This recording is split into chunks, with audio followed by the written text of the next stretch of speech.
And welcome to Liquid Lunch. We're coming at you live. It's Tuesday, July 23rd, 2013. Sound hollow. We have a new sound man here today. We have Dennis joining us. And we're glad to have him on board because it's good to have good sound. Yes, it is. In fact, it sounds great already. I'm loving it already. Yes. He gives good sound. Sandra, where do you get these things? Where do you get these lines? You know, I learned from the best, Hugh. Really? Yeah. Who might that be?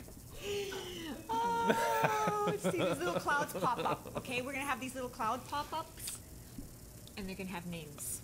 All right. So we want to wish Anne-Marie good luck. She's having surgery. Yes. So good luck, Anne-Marie. We're thinking of you. Yes, we are. Yes. And anybody else who's having surgery or who's ill, we're sending lots of love to them. Yeah. Yeah. So, hey, remember speaking of Anne-Marie, remember we were speaking about Snowden? Yeah. And the NSA? Right. And we were saying, well, maybe you weren't, but I was, that I think that he knows a lot more. Uh-huh. And that's probably why Obama's going over the top with him. Well, what do you mean over the top? Well, espionage and all that stuff. Because a lot of people are saying that that's crazy. He shouldn't be, I mean... Who shouldn't be? He shouldn't be charged with espionage, and he shouldn't be having to, you know, run for his life kind of thing.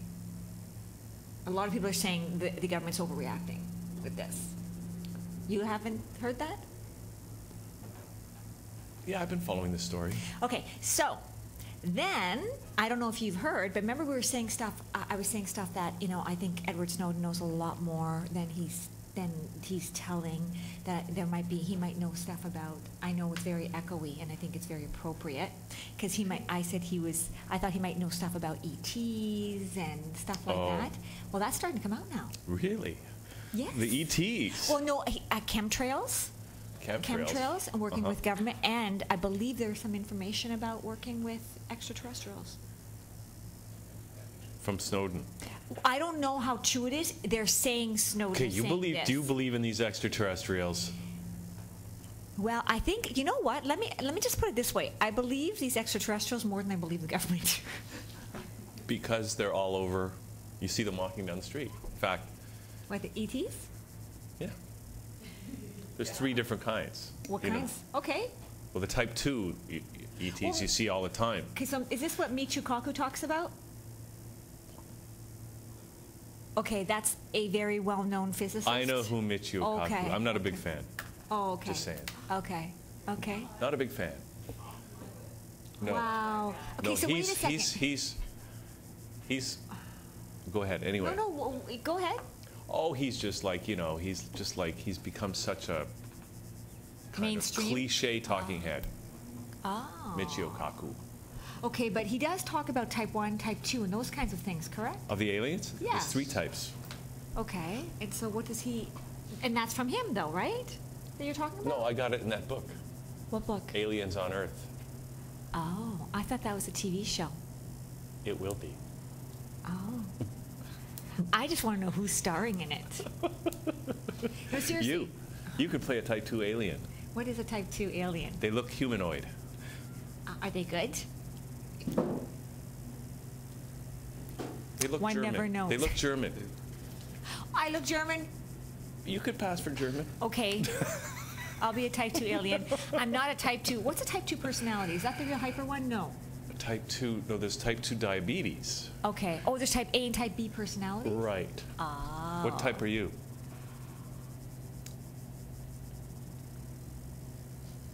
A minus. Okay, I'll tell you. I'm a type B wannabe. Because I read about that when I was a kid. I used to read Reader's Digest all the time when I was a little kid, and I was reading about the type A personalities. And I said to myself, I'm a type A, but I don't want to be. Because they are at a higher risk from heart attacks and stuff like that. And diabetes, speaking of. So I worked really hard to try and be a type B. And how are you doing with that, Hugh? It's going pretty well. Yeah? You look like you're about to explode. Because I'm keeping the type A under control. I would have to argue this. You're still in the wannabe stage. I know. That's the problem. Type So A and that's why I type would B. say I'm like an A minus. Because I am trying to subtract from it. Because I know and I accept it. But I guess an A minus is kind of like a B wannabe. It's like a B plus. It's a B plus. Yeah. That's what, like, once when I was in grade 4, or 3, me and Dave Gowan, he was my friend, we would always be very competitive. Oh, okay. He was the guy that beat me in the spelling bee in grade 4 with lemonade. With lemonade. Told you this Oh, story. he won lemonade? And the funny thing was, Dave and I were in we both had lemonade stands, and we had a price war. So it was all about lemonade. How does the spelling bee? The word was lemonade. And we both tried it 3 or 4 times. Dave got it in the end. So it was about spelling the word lemonade, not making a oh, I thought you were talking No, about it's a spelling lemonades. bee. So anyway, why did I bring Dave Gowan up? I don't know. Competition type A? Right. And one time I said to Dave, he said, Type A's also have bad memories. he said to me, he got a C minus in art. A C minus. And what did And you- we were always competing over marks. And I said, you know, Dave, that's the same as a D plus. Boy, did he get mad. What did you get, Hugh? What grade did you get? I rarely got above a C in art. Okay. It was one of my worst subjects. Did you do better or worse than? Than Dave? Yes. Well, what happened was Dave went to a different school in grade 5. So grade 4 was the last grade we had together, and then he went to a different school in grade 5, but then we went to the same university. Wow. Yeah. So did you continue the competition? No. Well, it was different kind of competition then. It was caps. Oh, mostly. yes. And ladies, the young ladies. Well, Dave and I never had to compete for the same. Oh, okay. Okay, that's good. That's good. At least there was some sort of code of conduct. Yeah. Yeah. Okay, we got Vitus Wight joining us here. Vitus. That's the best name. Vitus Wight. Thanks. Now, this is not the official part of the interview yet, but I just want to say, since we're just making all this stuff up, you're welcome to join in at any time. Oh, okay. About the aliens or... Snowden. I was just going to say on the alien remark, did you hear about the Canadian Defense Minister who just resigned? His name escapes me, but he just resigned from his position, and before he did so in front of the House of Commons, he brought up that there should be full disclosure of all of the UFO data that has been collected and corroborated. No, wait a sec. Are you talking about Paul Hellyer? Paul Hellyer, yeah, I believe that's his Is that Okay, it? he's retired a long time ago, right? Yeah. Yeah. I mean, he was the defense. We had him. I We just interviewed had him the here. videos surface. Really? Yeah. Yes, yes. Oh my. Yeah. So- and actually, yeah, Hugh, I think you know him quite well, actually. Yeah. Yeah. Yeah. We wanted to start the revolution here. That's right. Right here. He wants, And we're still working on it, but we can't talk about it because, because we don't want the government to know right now, because we're working secretly with the aliens. Well, they're working with them too, so. Yeah, but we're working with the good ones. the Type 3 aliens. Oh, okay, excuse me? The type 3 are good, and you think I can play a type 2? Well, I didn't say that the Type 2 weren't also good. Well, The Type 2s can go either way. oh, okay, I'm on the fence, sir. I Yeah. get it, okay. Okay, so I can be taken over anytime. I know, and I know you have been. Right? So we just better watch it. Because I could be taken over right now as we're speaking. Really? Yeah. Go for it. Let's see. Yeah. You see these horns come out. What about Shape-shifting. Mind control works Shape-shifting. in mysterious ways. mind control works in mysterious ways? Vitus, let me tell you a little story. Vitus This- should be a drink. You know what? It should be like an energy drink. Yeah. What a great name. There we go. Yeah. Good idea, all because of Vitus. But, wait, what was I going to say? I was going to tell you a story. I was at Dr. John's house on Friday night. Okay. Dr. John Stewart, who does a show right Divine here Physics? on that channel, Divine Physics. And I was introduced to this scientist. And check this out. You talk about mind control, Vitus, but apparently the CN Tower is a mind control device. Have you heard that? I haven't heard that, but I've had some thoughts about obelisks and how they use them in ancient Egypt and how those are transcended power structures that we have been using in humanity to manipulate the mindsets of people and sort of male member worship a lot of the ways, and how those obelisk towers that we seem to construct everywhere within humans' greater cities. That's right. They, It's funny you should bring that up. I was watching a video about that just last night. And they resemble, you know what they resemble? I want to hear it from you, Sandra. What do they resemble? Yeah, some very, very significant part of the male. That's right. And there's anatomy. also a female part that's always nearby. Yes. And in Toronto, the male is the CN Tower, and the female is the Sky Dome. Cup and saucer. Isn't sword. that Sword and interesting? cup. See, I didn't know that part. Okay, but I do know, okay, that downtown Toronto, there is an energy vortex center. How do you know? That's why they built the CN Tower And, here. and it's in downtown Toronto. So it probably is the CN Tower. I didn't know exactly where it was, but I know it's somewhere downtown where they actually have a vortex or a Stargate Stargate. I'm glad you brought that up. where they have aliens coming through. Yeah. Seriously. I know. And I don't think they're type 3. I hope not. Vitus, what do you have to say about that? I would say Toronto has plenty of worship towards the beasts of the skies, whatever you want to call them. If you look at City Hall, Old City Hall has, it's got its pillars and columns, and it's got a bunch of flaming heads representing, either the criminal activity or, if you look further, just the peasant race of humanity. And there are 2 giant lizard beasts protecting this, and as it goes up in a triangular spatial format, you get the Star of the Flower of Life, a couple other major sigils of humanity's isn't that allegiance interesting? with these particular beings that are above us, I guess. Wow, I didn't know that. Wait, that's at City Hall? Yeah. Oh, yeah, the old City Hall. Old City. wow. The new Which City is- Hall is just a giant eye to represent that they're watching us. And not only that, but if you notice from here, you can't see it anymore because they built a new building across the street, but you used to be able to see the back of the City Hall, which has no windows. In other words, the message is this institution is turning its back on the city, right? Ah. Yeah. Oh, wow. This is getting really deep. Oh, yeah, it's deep. Also, have you heard about the Manitoba legislature building? I have not heard. Apparently, it's very, there's a lot of Freemasonic symbolism and imagery right there. And the reason for it is that Winnipeg is the geographical center of North America. So they built it as a control, I don't know, something. It's the That's a geographical center. Power drawing Yeah, situation, yeah. yeah, something like that. Wow. I didn't know Yeah. that. Oh, it's fascinating. Also, I know Detroit just went bankrupt.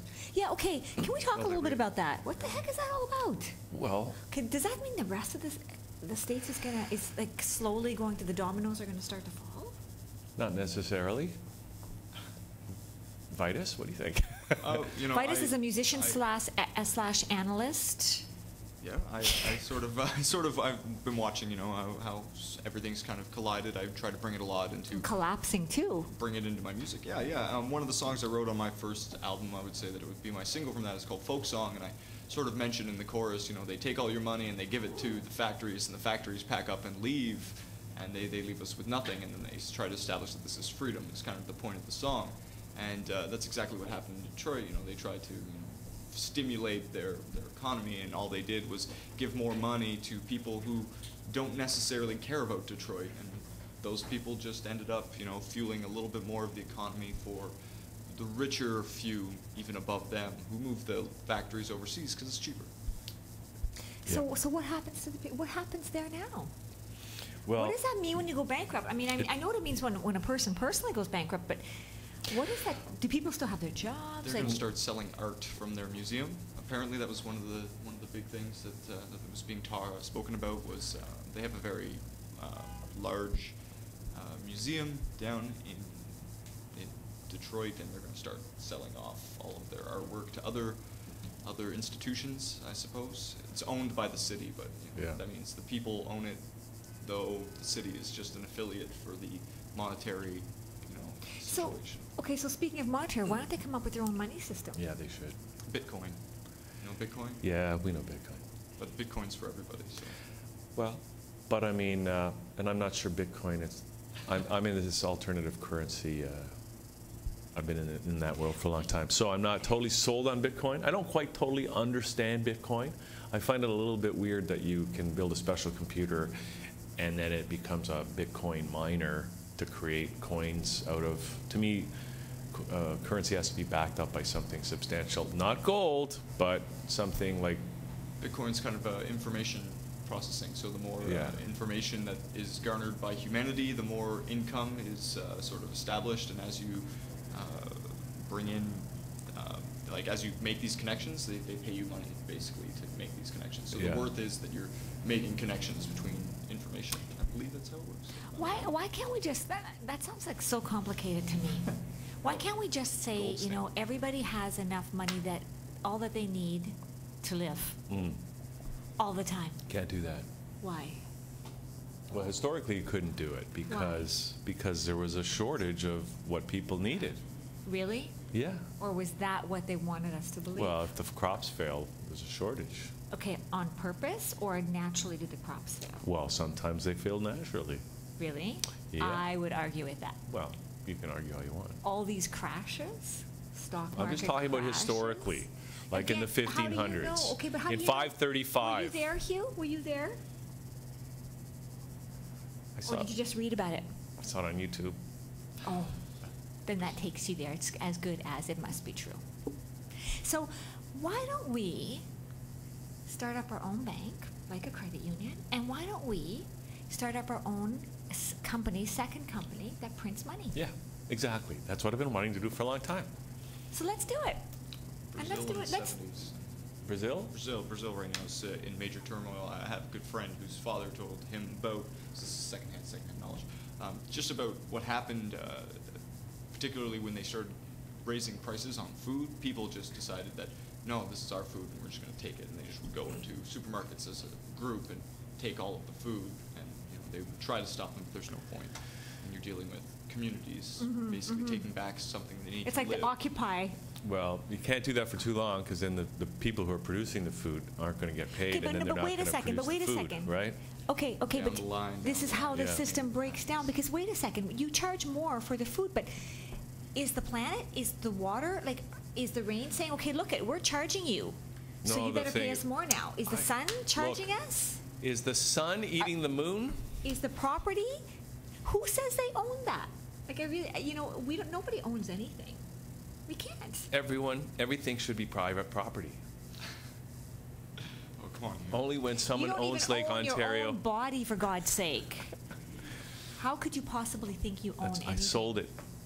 Oh, many people sell their soul. But I just sell my body. seriously, I really think what we should do, and I guess this is the concept of okay, I'm just ignoring that comment. What? So I really think we should, because it's a non-issue, because you're not going to get a lot, no, I'm kidding. What are you talking about? No, seriously, no, but back to the money thing, okay. We should start, I want to start a bank.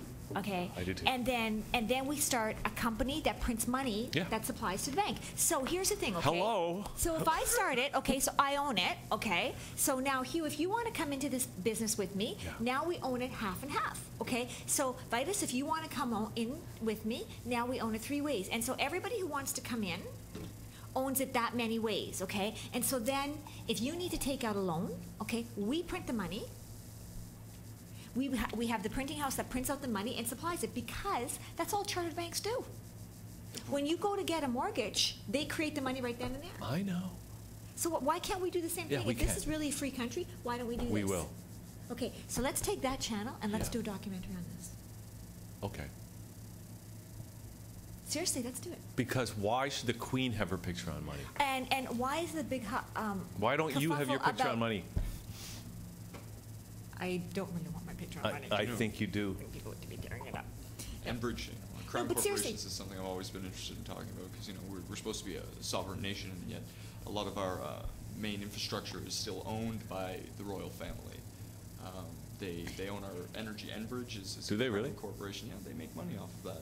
Like we pay them also out of our taxes and dues, just to feel like thank you for being alive, setting us free.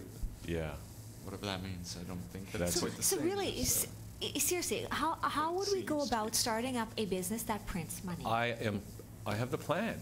Okay, we're going to discuss off the show. Okay. Do you think Paul will help us? Paul, Javier? no, No. I don't think so, because he's got his plan. Okay. His plan is to make the Bank of Canada create the money, interest-free, that can fund the infrastructure of the country, which is a good idea on a macro level. Can you do it? Can you achieve it? Hasn't been done yet. See, that's the thing. That's why I say, you know what? It's not about trying to change what already exists. It's about creating something else. That's what I'm saying. That's what I'm talking about. Alongside, right? And, Yeah. and see, what will happen is, because we will just print the money and there's no interest, okay? There's no debt. There's only the cost that it would cost to print the money. Exactly. Okay, and so if you want to borrow $100,000 and it costs, $1,000, you get the remainder. Okay, so then what happens, okay, is everybody who has mortgages with other banks are going to close those down and want to come over. So we're going to have more and more people in this bank, and then all the other systems will start to collapse as this starts to build up. Yeah, the devil is in the details, but essentially you're right. So why can't we make this happen? Seriously, why can't we do this? Yeah, we can do it. If technically you can start any business you want Mhm. in the country, Yeah. have Yeah, you we ever will. have you read the Bank Act? There's something called the Bank Act. Not the entire Bank Act. Okay. Because I really think we should do this, and I really, we'll probably get lots of resistance from like politicians No. and stuff, but that's okay. Let's have meetings with them. Yeah. So why not? Yeah, we can. Learn to bribe them somehow. Bribe them? Yeah, somehow. But we'll have all the money in the world, just like they do now. Right. Right? Yes, yes. But the money will be owned and created By by private the interest. people. Yeah. But how do and you so there'll stop that be, from becoming corrupt as every private interest Well, group has because here's the become thing. since the beginning of time? Because here's the thing, okay? If 1 million people end up coming into this and 1 million people own it, how do you become corrupt? Well, also, the Because thing is you this. own as much as anybody else. Plus, the way the Right? system is now, it's a monopoly right now. There's one currency for the whole country, right? So if that's mismanaged, everybody loses. So the thing is, if you just open up the currency creation process in a free market, then anybody can start their own currency. And what Well- that allows, hang on. No, we I have, know no, you're we a- have to I- have the same currency. No. Because No, we if you don't. want to travel to BC, No, What would you don't do? need to. Here, if you open it up to the free market and you allow anybody to create their own currency, then Yeah, the but how do you know the value would be the same? Okay. Then the thing is, then then all the currencies will be competing with each other. Okay. Okay. So. But you don't want competition. Yes, you do. The problem with the monopoly is you end up with mismanagement. no, it's Yeah. about unity. It's not about Wouldn't you just competition. start to develop a class system at that point based on people's choice Yeah, of monetary I think what you're doing is usage? you're starting the whole monetary system No, what all you're over doing is again. you're giving an incentive to the. Wait, you're giving an incentive to the people who are managing each of those different currencies to do a really good job of managing those currencies. But what's the difference, okay? Why not keep things simple? If everybody owns equal, has an equal investment in this company, it Well, doesn't you're going really to matter. prohibit somebody else from opening a company? No, they can open it too. They're more than welcome to open it. And why would anybody want to? Why would you want to? I just want to.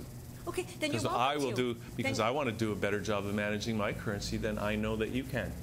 Then you're welcome to. See, if there is a problem, because everybody's part owner in it, and nobody has anything to gain or lose, because if somebody drops out, if they want to leave, then the remainder of the people still own whatever parts that they've owned. That's fine. And so there's no big deal. right? Your currency company might be fairly successful. It might work. But if somebody else wants to open up a currency management company, They're they more can do than that. welcome to. They're more than Exactly. So but- here's what happens when you go to BC is that there will be a market will emerge. If we think it's just a market will emerge that will be trading the currencies relative to one another. And so the currencies will find their own value relative to one another based on a free market. That's fine if you're staying and contained within BC. But No. what if you want to go to Nova Scotia? No. I'm talking about interprovincial currency trading. Okay, but why would you create more work? Why would you do that? No, you're creating more freedom. Why? How? Because more freedom is better. No, but how are you creating more freedom? How? Because you're not restricting people from creating their own currency. Well, they can create their own currency, but why would you spend your time creating currency when everything is harmonic? Well, they don't have to. Everybody has all they want. Then you can go create something else. If they want to join your currency, let them do that. Yeah. If they want to start their own. But it doesn't, and they can, but it doesn't make a lot of sense. Why separate when you don't have to? But you can't force Usually that. we do that You don't want if to there's a force problem. that, though, do you? No. If they want to, they can. Well, they don't. Then let them decide. What I'm saying is it probably won't. Well, It's what why will be, reinvent will the be. wheel. We need to reinvent the wheel now. And once we've got it worked out, why would you want to? But if you want to, fine, create the currency. yeah, go ahead. Yeah. See if we care. But I'd rather you spend your time on creating something else that could Okay. actually help the planet. All right. Okay. Let's take a break. Then we'll come back with the official interview with Vitus The Wight. official interview. As we continue, Shawn Dalton will be here. Segun Yay, Sean's gonna be will here also be again. here. Yes. Now listen, I got a bunch of videos here. Okay. Okay, I got one about an alien civilization. I also have another one about the Freeman movement. Do you know about that, Vitus? I have heard about the Freeman movement. Do you want Are we to see talking this one? Freemasons? Is that the Freemasons? No. It's no, the no. Freeman Oh. movement's an excellent idea. Yeah. Oh. So let's watch that one. Let's watch Okay. the Dean Clifford Freeman movement, and we're going to come back as we continue on Liquid Lunch. He doesn't pay property taxes, doesn't file income taxes, refuses to get a driver's license, and his vehicles don't always have government-issued plates. I do have a license plate for my construction company that I use when I'm contracting, just because I don't need any problems while I'm out there. And he's had his share of problems. Getting into a giant legal argument. Well, no, but hang on, just tell me if this makes sense to you. The Bill of Rights. Dean Clifford from Winnipeg has been arrested several times and has had vehicles impounded. Despite that, he continues to run a construction company and travels the country speaking to Canadians about our rights. Dean Clifford is part of a growing movement called Free Men on the Land. Free men believe the laws of the state are a contract citizens can choose to opt out of. Hello, everybody. Dean Clifford here again. How many people are taught their fundamental basic human rights in school? When you're a kid, are you taught that you have the right to life, liberty, and property? No, they don't want you to know your rights. And they want you to believe it's so complicated you couldn't possibly understand it. So you better go get a lawyer. After his recent seminar in Victoria, we sat down with Dean where he told us that his rebellious attitude began about 16 years ago, after Canada Revenue informed him that he owed what Dean believed to be was an unfair amount of taxes. I was trying to figure out how Canada Revenue Agency could possibly have so much power to just step in and seize bank accounts and put liens on houses, and it just seemed like nobody, they were just this all-powerful thing that could just come in and just destroy you, which was really shattered my illusions about what a country was supposed to be and what government is supposed to be. We could take you in somewhere where you can get insurance, okay? And then instead of me towing your vehicle, I know you're worried about me seizing your vehicle, which I don't want to do if I don't have to. Well, and I believe you don't. Well, nothing I do is illegal because I already have the right to do it. So you cannot license a right, because if it's a right, then it's not illegal. We didn't get our rights from the government. The government recognizes that they were pre-existing. It means they were here before government, they'll be here after government, which means we didn't get them from the government, which means the government can't take my rights away from me. I'm not a lawyer that's going to argue. Now, actually, Section 52 actually clearly states that the Charter is the supreme law of Canada. Yep. So I got reading into it a lot more, and I discovered, well, it turns out that I have the right to drive. There are roads. We built them. It was our money. It's our land. I don't need permission to be on my own roads. And I was right. I win that every time. I've had no license for a couple of years now. Actually, it's about 6 years. He spent over 2 weeks in jail, but has never been convicted. And he's not afraid of getting arrested again. So, well, I better just do what they say because I'm scared they're going to come and kick my door in and throw me in jail or beat me up or maybe taser me to death. Okay? That's not what freedom is supposed to be. We're not supposed to fear our government. So I got over that fear and I said, well, you know what? They may come and do that, but I may be stabbed tomorrow on the street. I might die of a heart attack. There's a lot of things that might happen. So I'm going to stop worrying about what might happen, and I'm just going to exercise what I know are my rights. This will be the continuation of the video where I'm going to start to teach everybody out there where law comes from. People have fought and died by the millions for freedom. If the worst we have to worry about in this day and age is a couple of weeks in jail to stand up for yourselves, our forefathers would be ashamed of us if we were scared of that compared to what they went through to try to make sure that we live free. But what if we all start to follow Dean's lead? If we all stop paying property taxes and putting plates on our vehicles, who will pay for Medicare, road repairs, garbage pickup? Government is too big. They take in too much money, they waste too much money. It's not my duty or my obligation to fund a bloated, ineffective government structure. They can downsize and they can provide us with the essential services that they were mandated to provide us in the first place. Gasoline taxes pay for the roads. Okay? Importing and exporting tariffs, excise taxes, and things like royalties paid on the resources that are mined and forested and fished are supposed to pay for the essential services. Why is it my responsibility to keep giving them more money because they can't live within their mandate? It's not. It's actually my duty to cut them off when I think they're being irresponsible. Dean discourages protests and acts of violence. Instead, he wants Canadians to educate themselves. Don't take my word for it. Go and look it up yourself. And don't take their word for it. Go look it up yourself. Always be wary of the man that claims to be your savior. Yeah. He's trying to sell you up the river. And some people could say the same thing about you. They'd be watching this and they go, well, this sounds pretty good. I'm going to stop. Yeah. I'm going to do what Dean's doing. I'm going to stop paying this and paying that too. Except I'm not claiming to be anybody's savior. In Victoria, I'm Dan Kahn. And we're back. Wages. Okay, you guys are already engaged in conversation. Well, because you know that video was Yeah. very similar to what we were talking about. Exactly, that's why I played it. Oh, I mean, it's perfect timing. He's so right. I think that was so profound what he said. It's the government's not giving us our rights. They're recognizing what is an inherent right. How can we prevent somebody? How can we stop somebody from the right to eat? Well, hang on a second. can So that we're here with Vitus, right? Oh yeah, right. White, Sorry, forgot. Vitus Wight, and Vitus. So, do you mind if we just kind of carry on with these conversations about, just following the serendipity of what's going on here today? It's good, she's And quite a bit. but I wanted to say something because you asked about, we were talking about Detroit going Yes, bankrupt yes. earlier, right? And apparently, okay, so in the U.S., of course, since 9/11, they've completely trampled the Constitution, right? Yes. And even in Canada now, there's been, the government has taken away some of our fundamental rights and freedoms that are contained in the Charter. And what's happening is that a lot of times, now this is what I heard, is that when you challenge the government in court, when you go to the government, like for example, the Committee on Monetary and Economic Reform, which is where I met Paul Hellyer, by the way. I went to the court. They hired Rocco Galati, who was Omar Khadr's first lawyer. Okay. They hired Rocco as the lawyer for the case they're suing the government. Committee on Monetary and Economic Reform is suing the government because they are alleging that the government is not using the Bank of Canada in the way that it was originally intended by the legislation that Mackenzie King enacted back whenever, which was that the Bank of Canada could create the money at zero interest to fund infrastructure in the country, which they're not doing. They're borrowing the money from private banks and paying compound interest, which is putting us all in the poorhouse. So anyway, that's why they're suing them.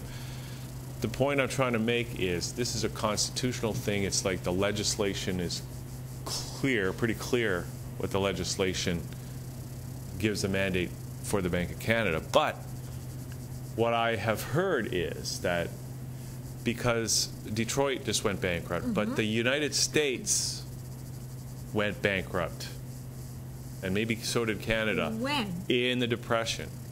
But they've kept that quiet? Well, I mean, the countries are still here, but what happened was the legal framework of the United States as enshrined in the Constitution no longer existed. After that bankruptcy, the United States became a different entity, not governed by the Declaration of Independence But and wait the a Bill second. of Rights. Okay, so how does a country go bankrupt? Who do they go bankrupt to? Yeah, the reptilian shape-shifting alien hybrids. But seriously, so that you run know, the and planet. you know, to this Omar, to that whole point. Well, you know, that's To that whole but I mean, point. they don't believe in money anyway. They're just using that as a construct to manipulate the mass populace. Exactly. It's just an abstract concept anyway, Yeah. right? So we just have to wake up from this dream about money that we're having. But how do you wake up from that dream? You have to acknowledge it and be okay with it and allow everybody to have as much as they need. Then all of the psychology of money drops, and then we can move out of the whole concept of money. And rather than fighting within the government structure and saying, look, let's sue this, why don't we just create another one? Yes, Why can't we just do that? I agree with you. Spend our energy on moving forward instead of trying to fix something. When you try to fight the system from within the system, they're going to win because they've using built the system. Exactly. They designed it for you to be entrapped and enshrined Exactly. in their idea of what you should be. Every time they Yeah. created a new law within the system, they didn't talk to the people and say, okay, what do you think? They just created that new law based Yeah. from their vantage point. So you're not going to win fighting the system from within the system. So you have to create something outside and let the system fall on its own. And then we have this other new system, which is back to the original, okay, that is there to pick it up. Yeah, I agree with you. All right, so to be Vitus, continued. what do you think? Well, I think the Zapatista movement has it probably the best out of The what movements. movement? The Zapatistas. Have They're you from the heard of that? Chiapas. They're a movement that's taking back their land from what they deem are the oppressors of their people, who are taking their farmland and saying, "Oh, this is ours. You can't farm there." And they're like, "Well, we've been here for centuries. How?" What are you tell talking us?" about? Yeah. We're just living our lives, and we follow the land, and we, you know, grow what we need, and we establish our own communities that are more Harmony. integrated with like the environment, and they're It's not in southern monetary Mexico, entities. right? Yeah, southern Mexico. Yeah. Chiapas. And how's that going? Are they? They have won a few battles. They have Okay. become very prominent speakers in the overall movement of what's happening in the world, because they understand and share the idea. One of their sayings is "Para todos toda, para nosotros nada," which is for us nothing, for everyone everything. And That's phenomenal. And I think that statement in itself Is just sort it of carries says it all. on their ideal. Right? Yeah, nice. For us, nothing. For everyone, everything. Is that what? That's beautiful. From each according to their abilities, to each according to their needs. From us, no. I like yours better. What was that? Uh, for us, nothing. For us, every. nothing, for everyone, everything. Okay, that's so much simpler. Okay, Vitus, so, okay, here we are. You got your guitar. I got this nice Gretsch here. So Nice what's color. going on? You brought your new, or is it a new Spanking EP in I here did today? brought my new EP in. I just finished recording it last year. I've just been doing a little bit of slow promo. I've been trying to, get my feet under me so far as being a musician is concerned in the city. You got to do a little bit of stability and come back and really work on your art. I've been trying to balance both. It's been long hours. When I recorded the album, I was doing something like 48 hours a week. I was also in a band at the time, so I was doing Wow. straight work, overnight shifts into the studio, out of the studio to practice, play a show, back into work, and doing whole weekends like that. I almost burnt myself out. So I took a minute, and now I'm back at it. How many minutes did you take? I took a minute. I kept playing. I kept Wow. establishing and writing, and just trying to keep myself fresh and keep everything that I was looking at and analyzing, in a way that I could really bring something to the people I'm playing for, my fans, and give them something fresh and interesting to think about. So it's been good. I've played quite a few shows, and I think that people have really been enjoying it. The album itself the EP has done very well. I've had 2 songs on Reverb Nation that have gone up to number 2 on folk Congratulations, charts that's for Toronto. phenomenal. So do you have a band now, or are you just solo? Ghostbox is the project I'm working on right now. I'm still trying to locate a stand-up bassist and drummer. Oh, yeah, stand up. that's things. The album I have is actually a full studio album with a full band. I have Jason Samilski playing piano on there, Carly Howell playing stand-up bass, myself and Michael O'Connell do a little bit of percussion on the whole thing. It's quite the experience. You know, I have a couple other friends who do backup vocals, musicians in the city as well.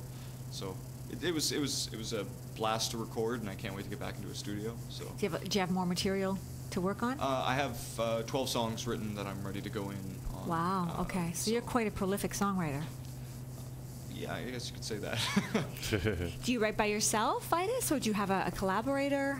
Currently, I'm writing by myself, but you know, I'm friends with a lot of musicians, and you're always talking about politics or art or Watch, there's going to be a money song coming out of today. Synchronicities that happen between people, and you just garner so much more from that. Sharing poetry with each other, and these things just build ideas and concepts in your mind. Nice. Yeah. Okay. Wow. So do you want to play or do you want to talk about something? Like we haven't talked a lot. Yeah, we've been talking a lot. Right. Well, you brought up Snowden, and I'd really like to talk about the social superstructure that we're kind of building by ingraining these people in the media and also removing them. It's like a witch hunt in so many ways that we use on so many levels in society, whether it be nationally or locally. We have different issues that we are bringing forward. I tie the mentality that's being used is the same mentality that's being used against things like the slut walk, or they're just it's witch hunting. So the media might come forward and talk about these things, but they use language and they build their terms around putting the idea in people's minds that's going to have a negative effect on them. They don't have the language, just like we don't have the ability to move away from money because it's so ingrained in our society. Mm-hmm. We still don't have the proper language to represent these ideas to people without them coming in stark contrast to it, simply because that's their nature in the way that they've been raised and trained by the system. So in terms of Snowden, what does that mean? What are you saying? That we shouldn't believe what we're reading? In terms of Snowden, no, I don't think you should believe anything that you read ever. I mean, okay. Snowden's putting out hard evidence, which is based on his word, and what we know about Snowden, I mean, is that he's a young man who has come across some very valuable information about being the entire country of the United States being spied on, and from that, the rest of the world being spied on by the United States, and that these structures have been working together and against each other at the same time. So we're talking about the spy game that's been going on since the CIA was established. And So do you support what Snowden did?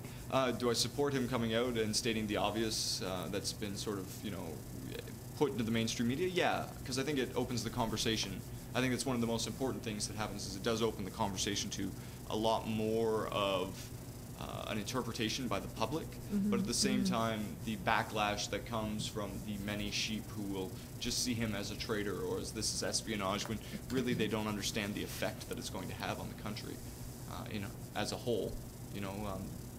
Basically they're being spied on. I saw one article, and this is going to go into the Martin Zimmerman case, but where Zimmerman's family's worried that they're being spied on, and it's like everybody okay, is, so everyone's jumping on the bandwagon. Yeah, and I think that case okay, in so itself, it's becoming a National Enquirer thing now, almost. Yeah, well, I don't think that it ever will get that far, especially with Snowden. Like, they're trying to cover him up, and they're trying to put it in these really blatant, easy terms. This is espionage. He's a traitor. This is all coming from words of people who have abandoned their constitution and destroyed their own country. And what that means for us as Canadians is completely different, because they have been spying on us, and we're allowing them to come into our country now and build security depots above the border so that they can search people who go into the States because of the terrorists came through Canada apparently. I mean, I'm just throwing out a lot of information. I think we need our own drones. We have them. I think we should raise money so that and they're called drones politicians. for Snowden. We should open up a new charity. They're called politicians, right? Drones for Snowden. How does that work? Well, we raise money. Yeah. We give it to. We buy drones with it. We raise money, then you have a political campaign and to then be we give voted the drones to Snowden, and he can operate them remotely from that airport in Moscow. and get whoever he Is he wants. still stuck in Moscow? I thought Ecuador was going to look after him. I don't know what happened to Is him. he friends with Julian Assange? They've been talking. I mean, it's not so much like WikiLeaks. WikiLeaks had hard copy evidence. I mean, digital copy, but still, it had pure, you know, formula what they were putting out. They had the wires. They had the names. Snowden's still sitting back, and I don't know what his personal affliction is, because with Julian Assange, he had WikiLeaks, right? And WikiLeaks was his, you know, broader scale of a larger idea. It wasn't so personal for him. Like, he had his idea, and he had already been working with it. Snowden is seeing something from a moral perspective and coming out and saying, this is wrong, and everybody should know about this, and society should see this as a fault. But Snowden must have some evidence. He maybe has not shown it, but I don't think you would just come out and say something like this, risk your life if you don't have something to back that up. I don't think he's just frivolously going forward and saying this. I think he has the evidence, and he has a lot of what it needs to establish these connections, as has been shown, because it's obviously such a case that they've blown it into large-scale proportions. They've been trying to extradite him from countries he's never been in, so if he lands anywhere, you know, they'll be able to just grab him and take him and go. Wow. And so I think with Snowden, he's dealing with trying to release this information without having the same structure as WikiLeaks, so it becomes a little bit more difficult. And while he's trying to discuss this with, you know, Julian, it must be so stressful because they're both tapped, watched wires. Yes, There's no way these cables are getting through except for interconnected personal exchange, right? So we're seeing, you know, massive control on the global populace over, you know, what is essentially them controlling the global populace. You know. Interesting. I think you've got a lot of material for another CD or EP. Yeah, I think so. I mean, the new EP, Just based on this discussion. The new album is going to be a little bit more portrait folk. It's going to be talking a lot more about, you know, people in Toronto, not so much people, but just these ideas and glimpses you get, you know, when you're in the street, or you know, you talk to people for those moments that you meet them in Toronto. You get these nice images of you know, stories they've told you, or ideas that they can give you. It's good. I mean, and then I'm going to do some more political blues on it as well, so there's going to be a nice mashup between the two. Well, do you want to do one for us now? Yeah, sure. I'll do one for you now.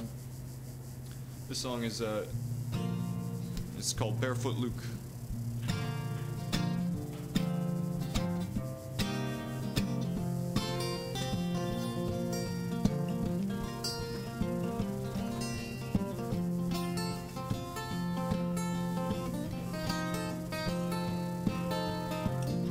She was looking at the stars, and I was wondering how that wind was faring, or down south. Then she said, let's pack our bags and go. Before that sun rose, we were on the road.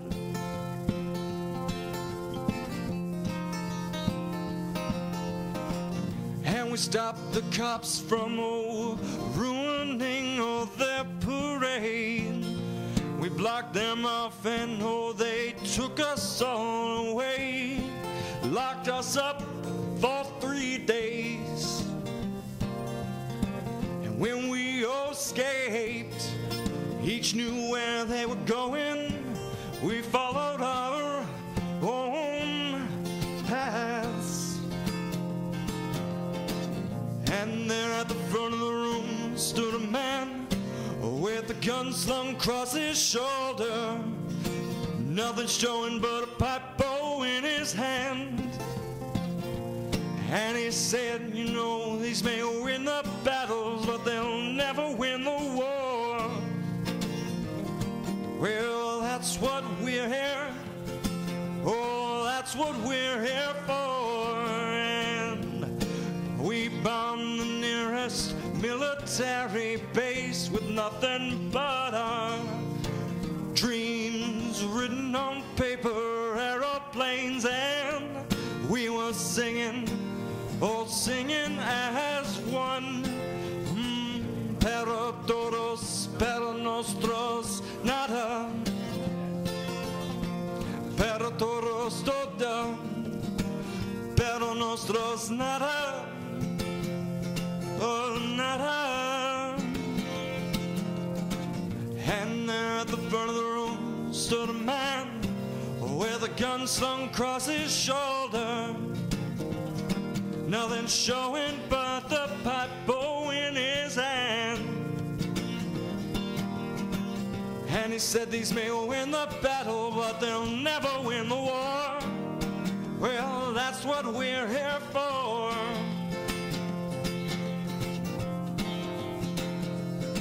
And he said we must build our community strong and stop relying on these systems that are designed to oppress us and crush us. And when we separate and find our own paths and find our own ways, singing para todos toda, para nosotros nada, oh nada.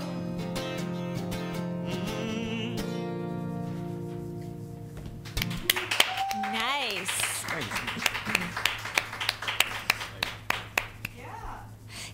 So, what were you speaking? Was that Spanish? Spanish. Ah, what were you saying? Para todos, no, sorry, pardon me. Para nosotros nada, para todos toda. Which means from each according to their abilities, to each according to their needs.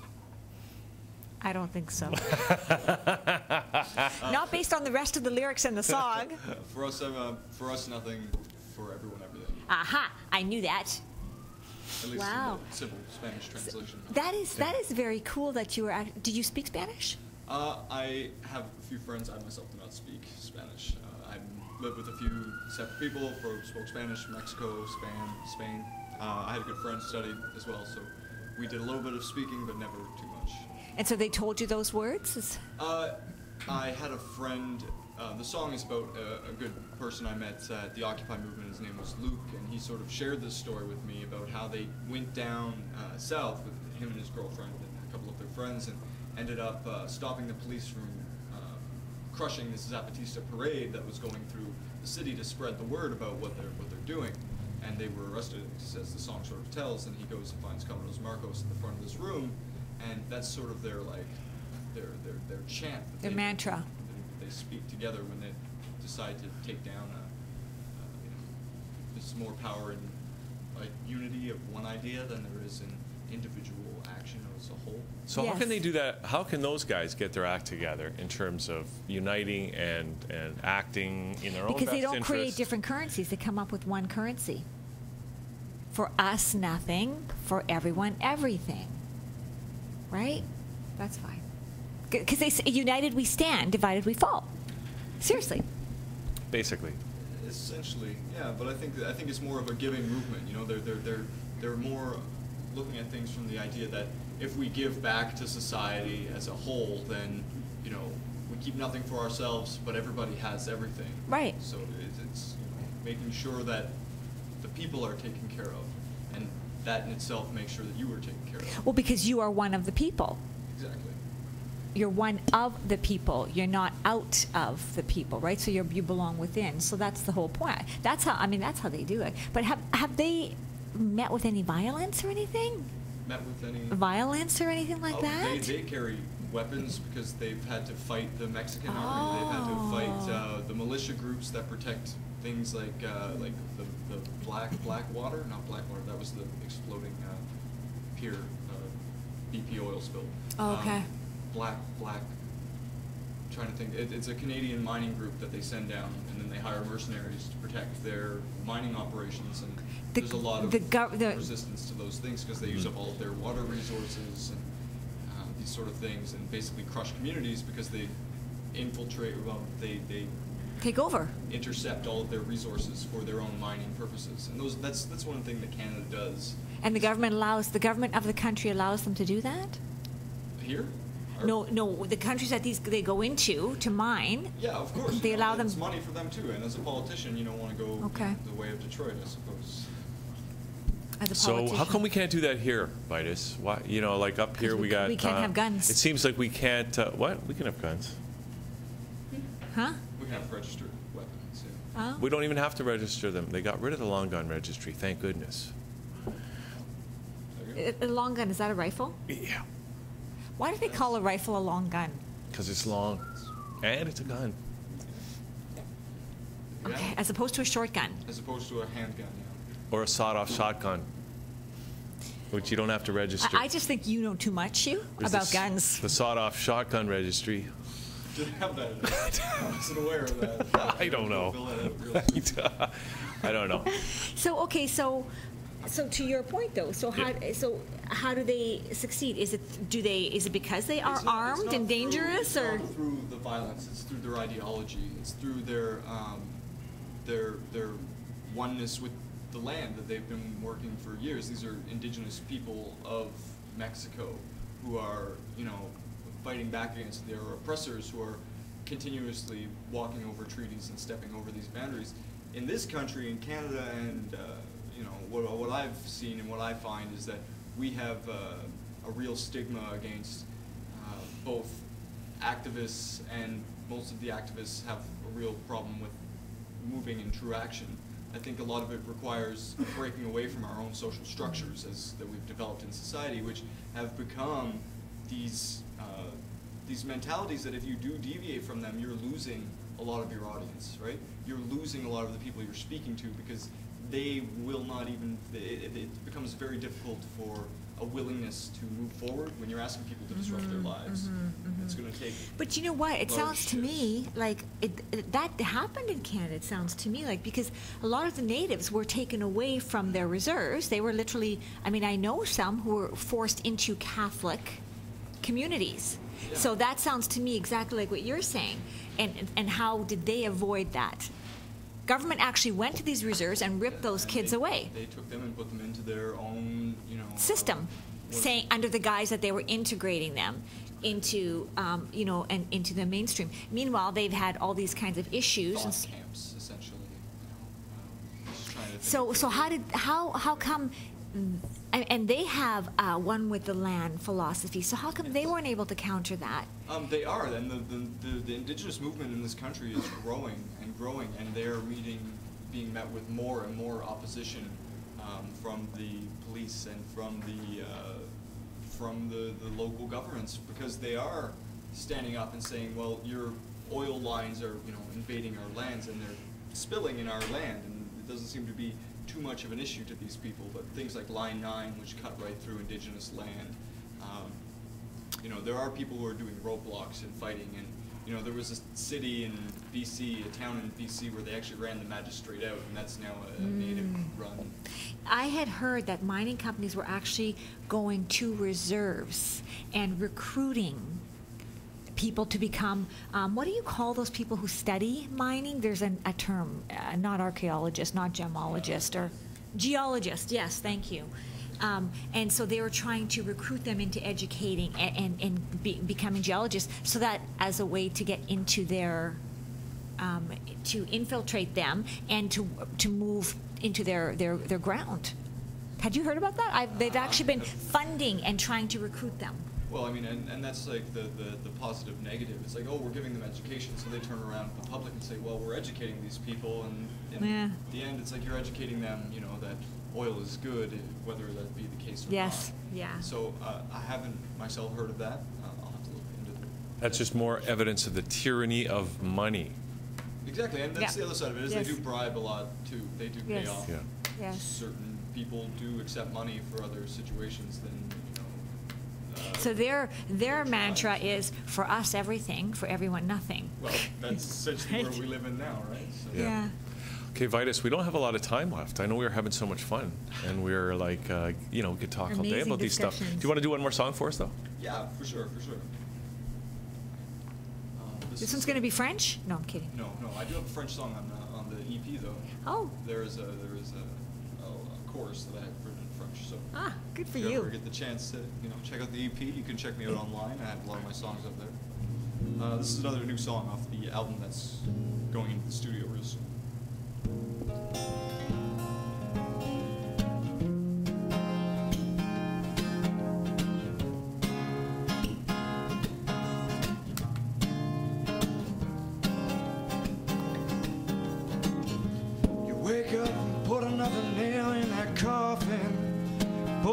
yourself out of bed again and move into grinding all your gears.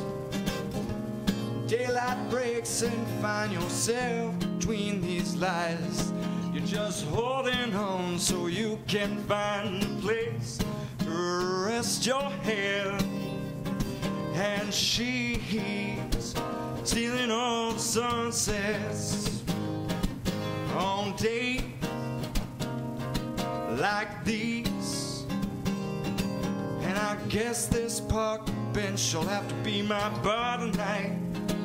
I've been spending far too much money on whiskey, wine, and cigarettes, and the passers-by all want a song, and those stopping in all sing along, and they're saying, oh, let's get ourselves. And she standing on the moon, she's stealing sunsets on days like these.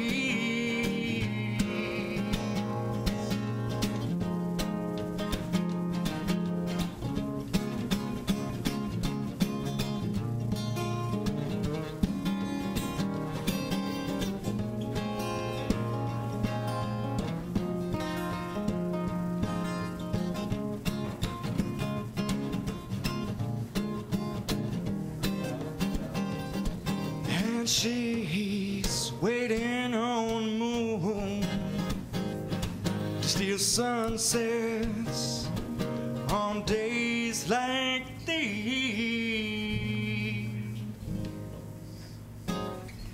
Woo. Thanks so much. Very, very nice. Okay, Vitus. Okay, so that was awesome. So I now, like how you play with your voice. Thank you. He plays with his voice. It's an interesting concept. You know, I've got a couple of different vocal styles that I'd like to Yeah, use. I think that's what I'm seeing in there. Yeah. Kind of neat. she knows too because she's a singer.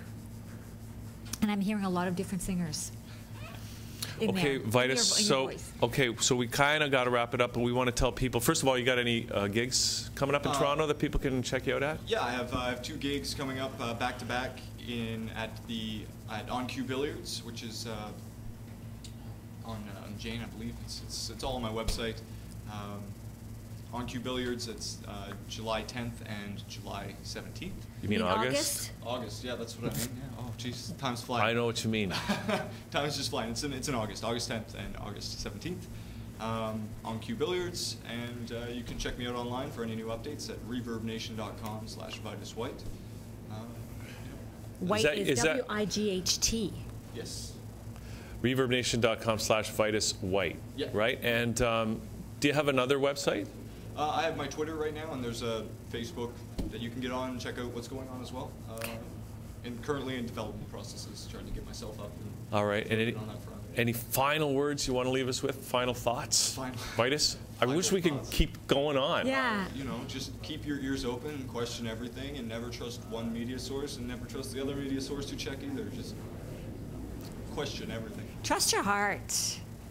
Okay, It knows. awesome, Vitus. Thanks for coming in today. Lots of fun. Have to come back soon when you get the album Thank out. you. We It look was so forward to that. wonderful. Now we got a video of you, right? Now, what is this video from? This video is from last summer. It's when I was really pushing the EP. I was working with Truax Guitars. You can check out their website. I believe it's linked on the video. And this is a little demo I did of one of their acoustics, their guitar manufacturer, local in Toronto. So you can check out Awesome. Truax Okay, Guitars. so Vitus, thanks for doing this today. Nice seeing you. Thank you for the reverbnation.com/Vitus Wight. Here's the video. We're going to come back with Shawn Dalton as Liquid Lunch continues. Here we go. Truax Guitars Studio.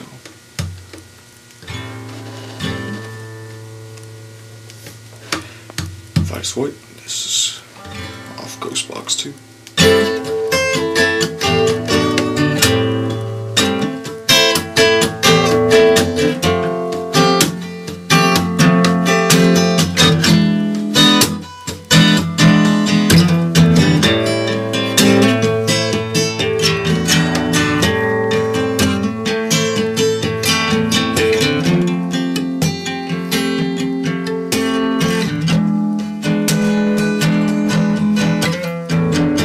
I must run these 7 seas. Oh, endlessly, I will never will stop as I find my prey. And you see these teeth, they're sharp. Oh, I find my prey. I turn this sea red with what I need.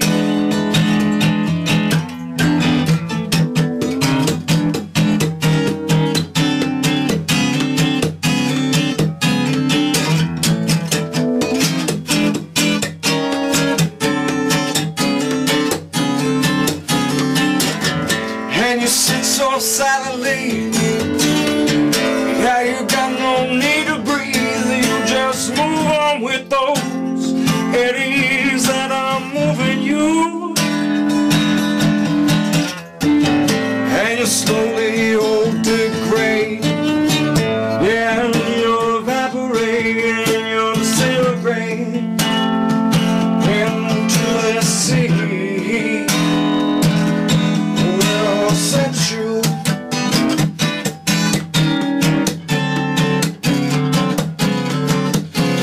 Sent you.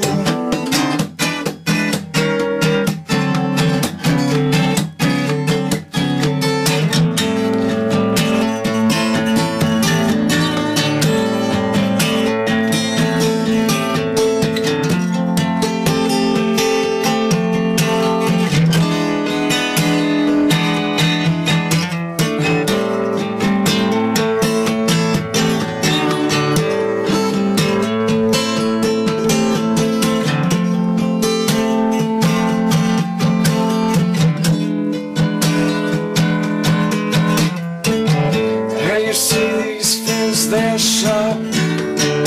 Well, I cut the sea. I can hear your heartbeat all from miles away. And you know as it stays, well, I will cut myself in this faded frenzy in the sea. Well, I'll set you.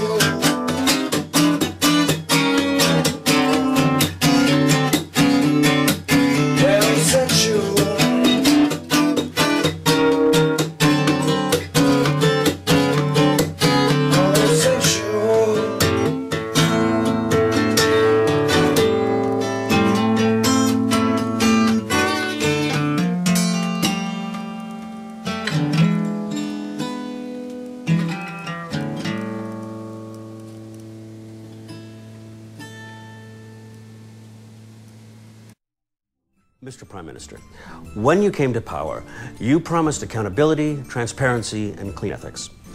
Now that we've had the robocalls, the In-N-Out scandal, the G20 abuses, the F-35 boondoggle, the shuttering of Parliament, the cancelling of the long-form census, muzzling of scientists, the Duffy Wallen scandal, losing track of $3.1 billion in security funding, stonewalling on digital spying, the military police investigation of CTV for breaking stories that embarrass the government, and now turning CBC into a state broadcaster.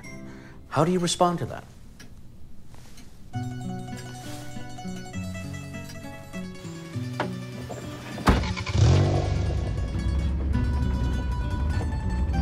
There goes my Senate appointment. Who is going to ask the tough questions now? Join the campaign to free the CBC from political interference. What's up, man? Oh, it's so good to see you. Hey, buddy. Oh, I know I saw you this morning, but it seems like it's been forever. We gotta celebrate. What do you want to do? Hey, let's go throw this puppy around, huh? Go outside, get some fresh air? Yeah, sure. Yeah. I'll put my stuff down. All right.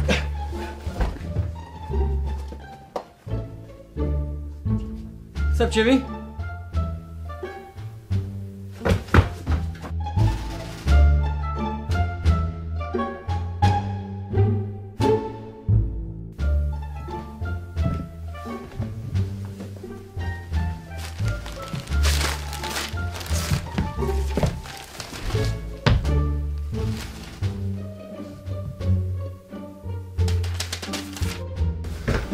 Hey, man. What are you doing? Are you cooking? Do you need any help? I can help. No, I'm good. Actually, where's the basil? Bottom drawer.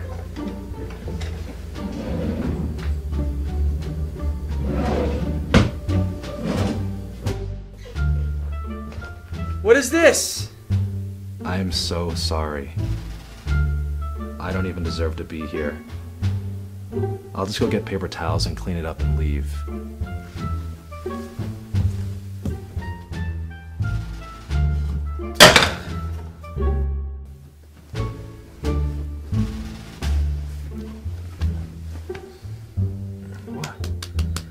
What? We're out of cereal. Your friend's weird. Yeah, I don't think he likes you. He doesn't really like anyone.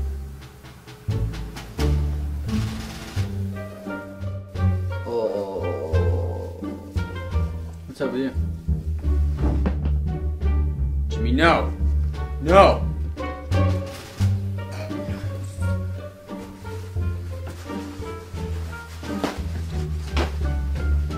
Hey, don't worry. I got this.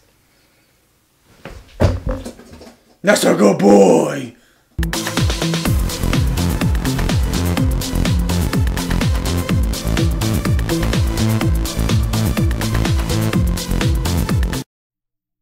I got this one, Sandra. Okay. Maybe I should shut up this time. Why not? Oh, because it's a free country, Sandra.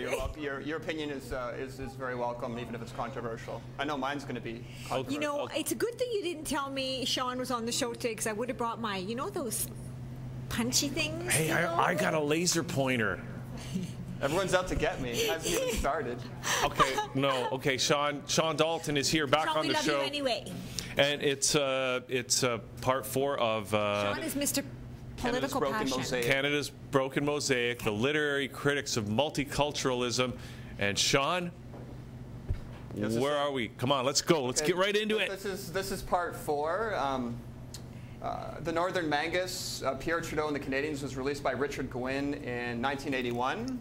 And I've got 2 pieces of evidence here to prove that it's a political system. I already introduced another piece in a previous debate, so this will further reinforce that narrative. Okay. Okay, it's a very small quote from Chapter 9, Sugar Ray Robinson, page 139. What, that's the name of the chapter? That's the name of the chapter. It's a very short quote here. All right. So, supreme politicians, the kind who are praised by the press and re-elected by voters, are first to last wily, devious, and manipulative. They're also blatantly partisan, concerned exclusively with the advantage of the moment, prepared to use every tool and all the money in the public purse to win re-election. Harper might be trying to do that now with the attack ads against Trudeau and Mulcair. You can see how politicians use that.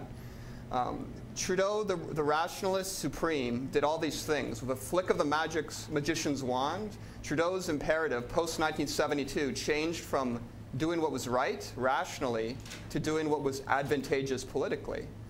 So Trudeau had been criticized for ignoring the Queen. In 1973, the Queen came to Canada twice, a history-making precedent with Trudeau at her side every step of the royal progress. So he had been accused of sloughing off the ethnics. Up sprang a trebled multiculturalism program that functioned as a slush fund to buy ethnic votes. So that's from that book. That's one piece of evidence. Okay. You would think those reptilian, alien, shape-shifting hybrids would stick together. Why do you always lean into me when you make those comments? I don't know.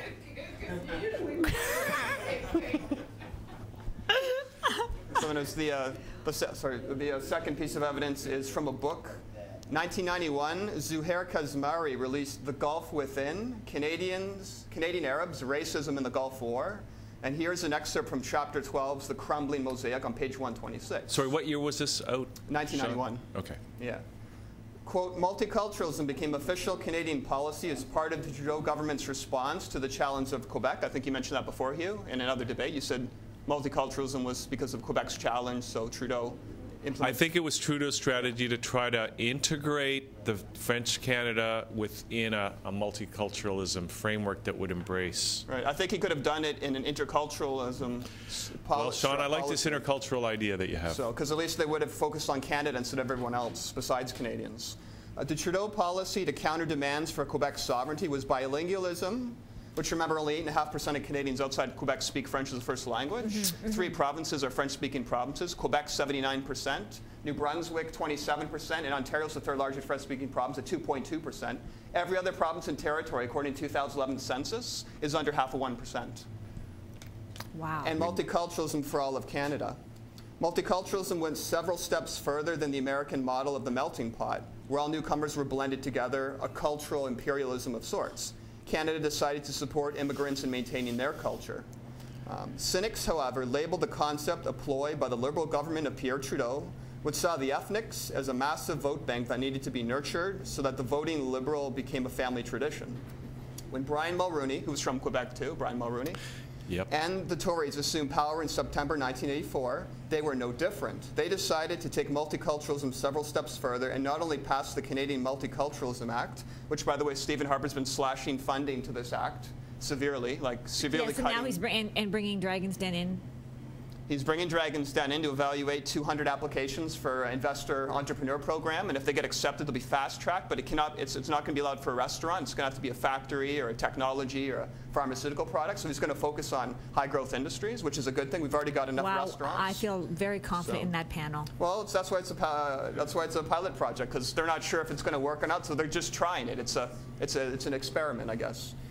They decided to take multiculturalism several steps further and not only pass the Canadian Multiculturalism Act, but also set up a separate department for multiculturalism.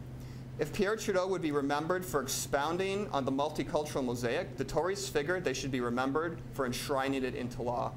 And a side note, Germany, France, the UK, Holland, and Spain declared multiculturalism a disaster, and they're going with the U.S. melting pot model. When? In the last 3-4 years. They've tried it. There's been another riot in France this week. There was one last week. You got enclaves of citizens who physically live in the European Republic, and they don't feel like they're part of the mainstream because state-sponsored multiculturalism encouraged them to live life in ways that are counter to the values of the European citizens. So now they're having it's almost like a Trojan horse, pretty much. Like if I went to another country and I asked for all these demands, I'd probably get murdered.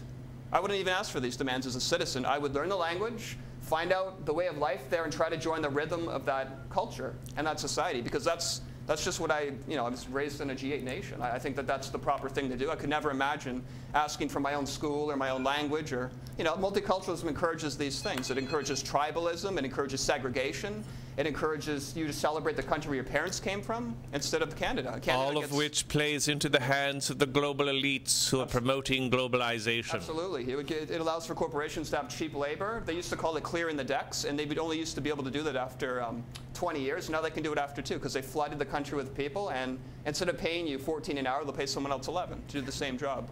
So it is part of the global elite's plan to... It's the Queen's fault. We can blame the Queen. There's a new royal baby. Let's celebrate. Yeah, exactly. I'm not from England, so, excuse me if I don't drink my tea and put on the, whatever. This is from, I'm going to read a little bit from Room for Us All. Surprising Stories of Loss and Transformation by Adrienne Clarkson. Who was the... She was the former lieutenant governor. Lieutenant governor. Yeah, under Jean Chrétien. And this chapter is called Exiles by Many Names. I want to share a little story about a group of people called the Doukhobors, and how if you allow people to live life in ways that they want to, how the problems that could arise when such policy is allowed. Didn't they take off all their clothes once? I'm going to get to that, Hugh. Okay. You just ruined it. How did you know? You just ruined it. Doukhobors refused to swear allegiance to any state authority. When 7,500 of them came to Canada in 1899, a deal was made with the Minister of Interior, Clifford Sifton, that would exempt them from military service and allow them to enjoy freedom of religion and hold their land in common in the same manner as the Mennonites had done in coming to Canada several decades before. Sifton was replaced as Minister of the Interior in 1905. His successor, Frank Oliver, dreamed of a Canadian West populated by British immigrants and warned against the prairies, the, quote, seed and cradle of the future population of the Dominion, being filled by, quote, people with different ideas, different views who would deflect Canada from the destiny for which he felt it was intended. He moved to cancel half of the homestead holdings of the Doukhobors because they would not swear allegiance to the crown and would not take the individual title to their land. This caused rifts in the Doukhobors. Some refused to take the oath and were dispossessed, while others did take the oath in order to stay on the land. In other words, meet the state halfway, try to be a good citizen. But this was a long time ago. There was a lot more discrimination back then than there is now. Thank God for that. Yeah. Unfortunately, many older Canadians remember only the Sons of Freedom sect of the Doukhobors who made their headlines through the 1950s when they refused to allow their children to go to public schools. They regarded all government initiatives as an intrusion on their lives, and in protest burned their own houses, and the women took off their clothes. That's the... Woo! You mentioned that, so I was like... Yeah, but the men didn't? I didn't say, so, but... It wasn't illegal. It wasn't illegal, but you know, it was definitely not what you know, the majority of citizens would do in those circumstances. So you're giving us a ton of examples of how small minority groups are taking advantage of state-sponsored multiculturalism, the good nature of Canada's trying to integrate. I don't even think we're trying to integrate people. We tell people. Like, we didn't, up until Harper came to government, we didn't even recognize foreign credentials for the last 20 years. And it's basically created poverty for new citizens. Like, we weren't even running it responsibly. Like, when you don't recognize foreign credentials, you relegate citizens to poverty. And we're doing that by 250,000 people a year. Like, that's a lot of people. Okay, so your argument is not that they're not, it's not that the ethnic communities are taking over, it's that we didn't give them a fair chance, or correct me if I'm wrong. It's both.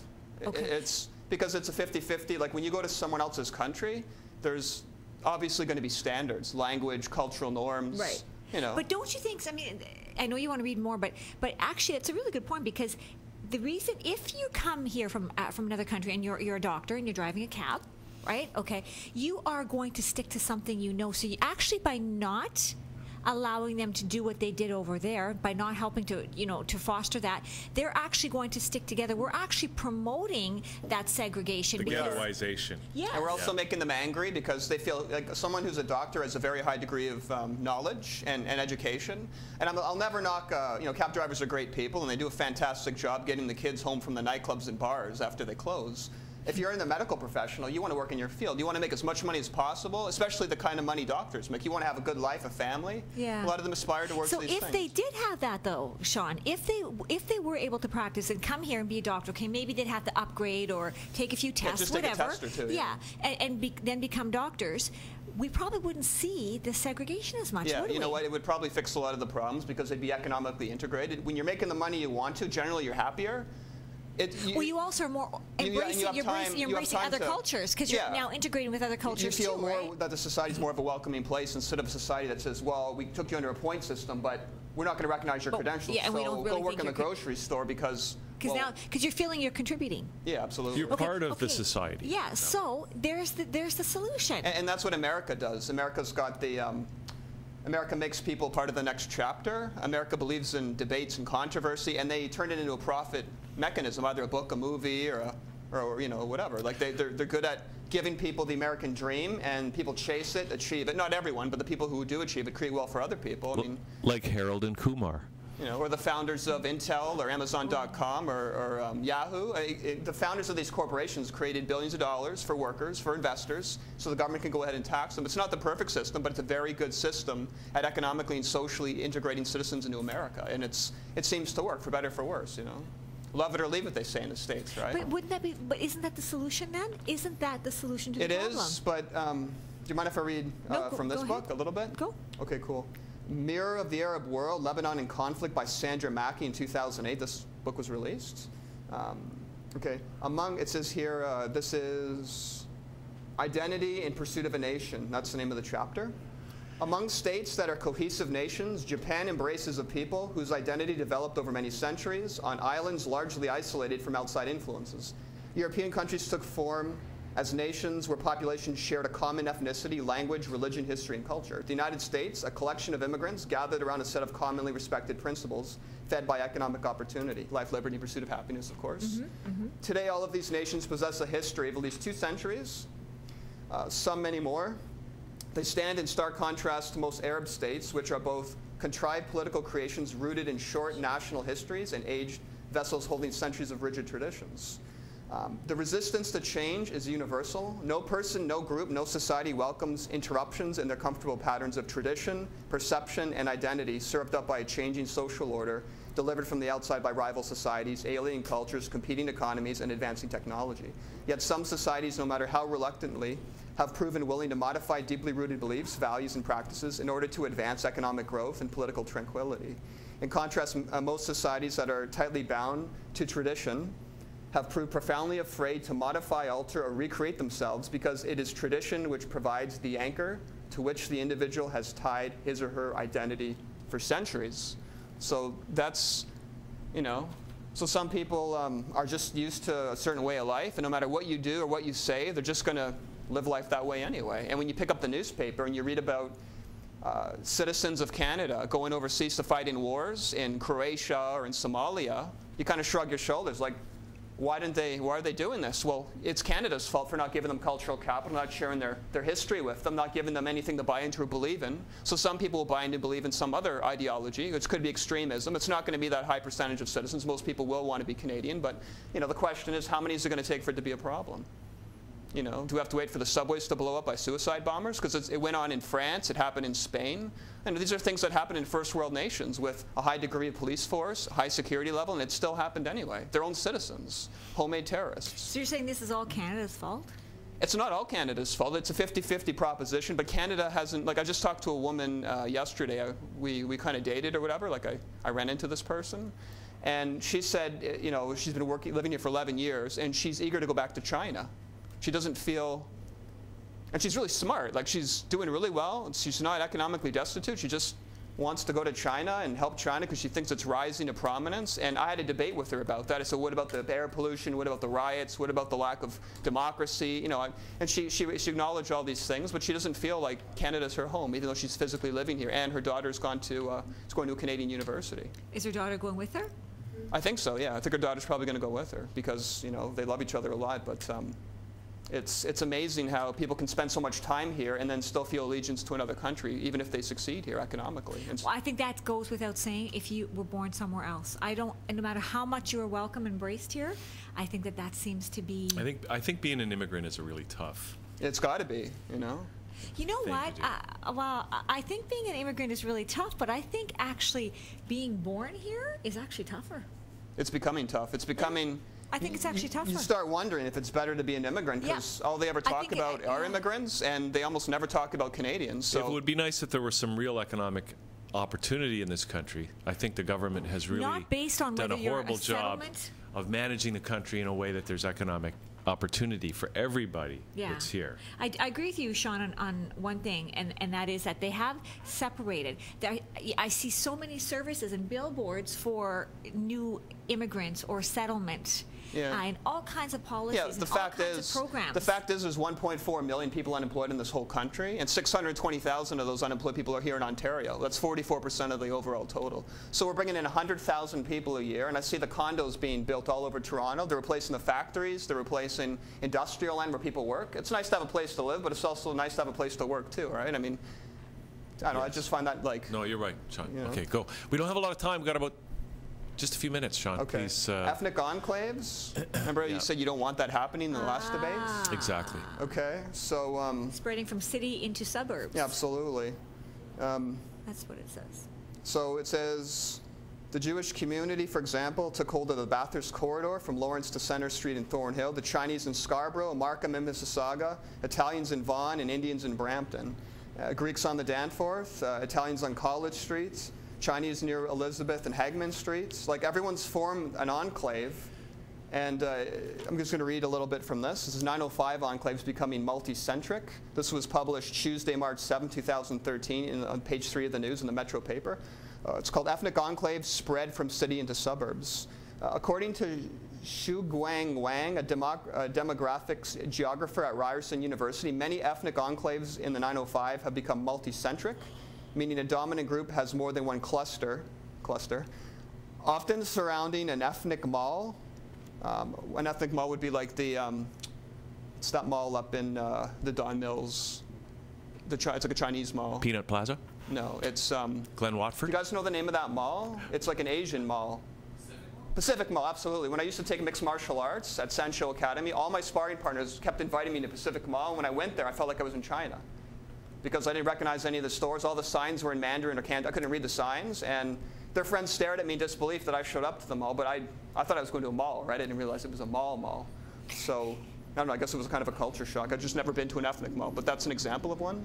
Well, at least you can get powdered elephant tusk there. So you can actually. You can get Tiger Balm and all kinds of stuff. I don't buy that stuff, but some other people do. often surrounding an ethnic mall or plaza in a single municipality sharing the space with mixed neighbors. Quote, these businesses may be owned and operated by the Chinese and viewed as ethnic businesses, but they not only target Chinese clients, said Wang. Quote, sometimes because of city planning and zoning, not all areas can get permits for development. People cannot start their own ethnic enclave. They have to add to an existing, added Wang, explaining that the emergence of mixed ethnic hubs in the 905. So you can't start your own. You have to add to an existing one, this guy says. You know? Okay. Well, we got 2 Chinatowns downtown Toronto. How come? Okay, so I'm going to cry foul because we only have 1 Greek town. Well, you need to get some more Greeks coming over here. Because I like, you know. No. No octopus. Sharktopus. No. Sharkano. Sharkquake. All right, I was gonna, since I'm pressed for time, I was gonna end the show with, did you guys read the Canadian Immigrant magazine? Sure, every day. Okay. Not every day. Okay. This is a really good story by Denise Hansen. It's May 2013. It's called How to Improve Your Cultural Fit. For Ben Yang, an executive director of international education at Georgian College in Barrie, Ontario, nothing comes as a greater compliment than when people assume he was born in Canada. Originally from China, Yang's English proficiency and more than 20 years of living in Canada has amounted to strangers, acquaintances, colleagues, and new friends, assuming he's just another Canadian. But for Yang, being mistaken as Canadian and transitioning and settling into life in Canada is about more than mastering the English language and living in the country for years. For Yang, it's all about cultural fit or fluency. Quote, cultural fit or fluency translates into 3 things: attitude, knowledge, and skills. He said, coming to Canada, there is a level of discomfort and you feel like a fish out of water. Why? Because your cultural fluency is limited, and there is no knowledge of how to make new friends with people outside one's cultural group. And this is kind of, cultural fluency is terribly important, especially when it comes to employment, he adds. Even with perfect English, outreach and networking, which is so important in Canada, to gaining lucrative employment is difficult for newcomers to do who have limited social networks and are unsure of even how to make new friends. Let's say a newcomer has a job interview and an employer is making small talk and asks about the last night's Blue Jay game. Not knowing anything about the Toronto Blue Jays, never mind who they are, immediately there is no likability factor to the applicant, no rapport between the two. Let's look at your resume become so formal, explains Yang. Cultural fluency is not about losing anything. It's about adding more capacity and becoming more well-rounded. I don't think of it as leaving certain things behind. I think of it as a transition. And he ends here.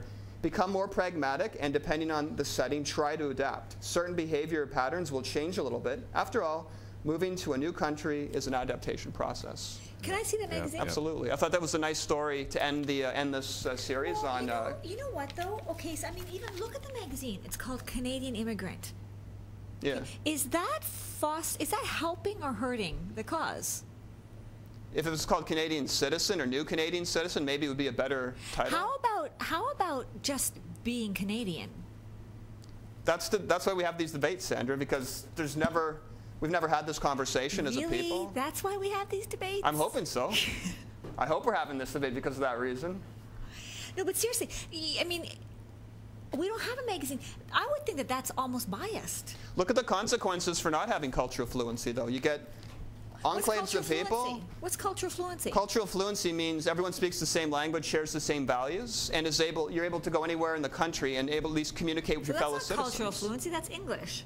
Yeah, but that's the glue that holds society together. That defines our cultural narrative. Language is the definition of Canada's cultural narrative. If you were in Germany, it would be German. If you're in the Middle East, it would be Arabic. Like, wherever you are in the world, language defines cultural identity. It's a major part of it.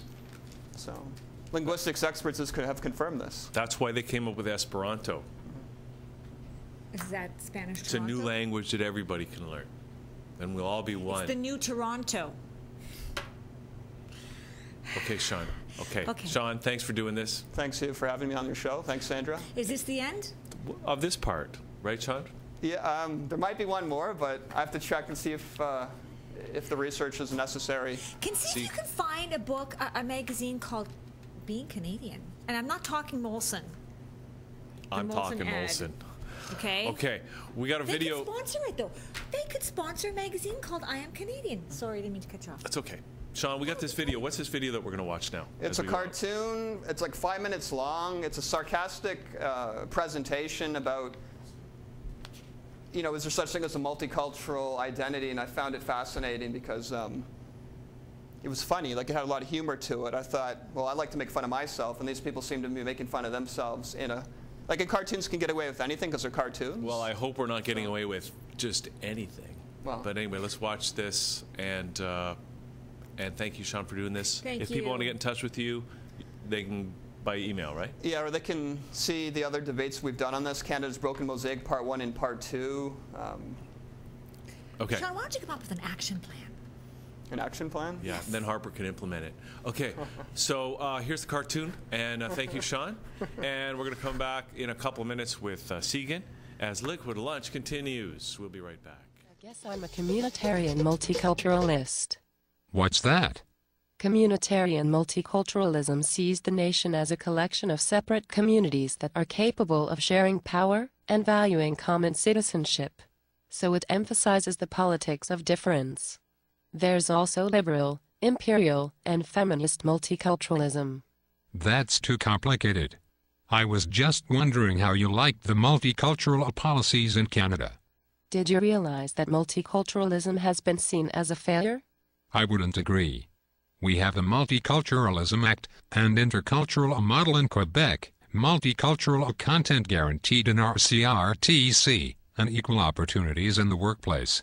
Yeah, but we also had an Indian Act, Oriental Exclusion Act, a head tax, and the internment of Japanese citizens.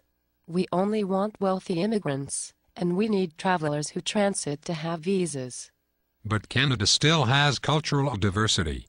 Yeah, but the communities generally stick to themselves. Richmond and Richmond Hill have entire populations that totally don't speak English. That just means they can have their own culture and be Canadian. It's the best of both worlds. There isn't much integration. For example, there isn't as much political participation, and most minorities don't make as much as their white counterparts. Are you an integrated Canadian then? Well, I'm Bengali Canadian. But you're so westernized. What does that mean? I still eat Bengali food, and I can speak Bengali, and I'm Muslim. How can you be a Muslim? You don't wear one of those burqas. I don't think my parents ever asked me to. Would you describe yourself as just Canadian then or bicultural? I thought being multicultural was part of being Canadian. Yeah, so you have visibility to your minority group. So when I'm representing my minority group, I'm not Canadian. No, you are. But you should have your culture represented in the media. It's like black artists in much music. But the black artists always do similar stuff. I haven't seen Asian music yet. Much music is getting token artists to do what the company wants. Yeah, but Canada has channels just for minority groups, like the Chinese channels. Or like the single Iranian character in a movie? Yeah, exactly.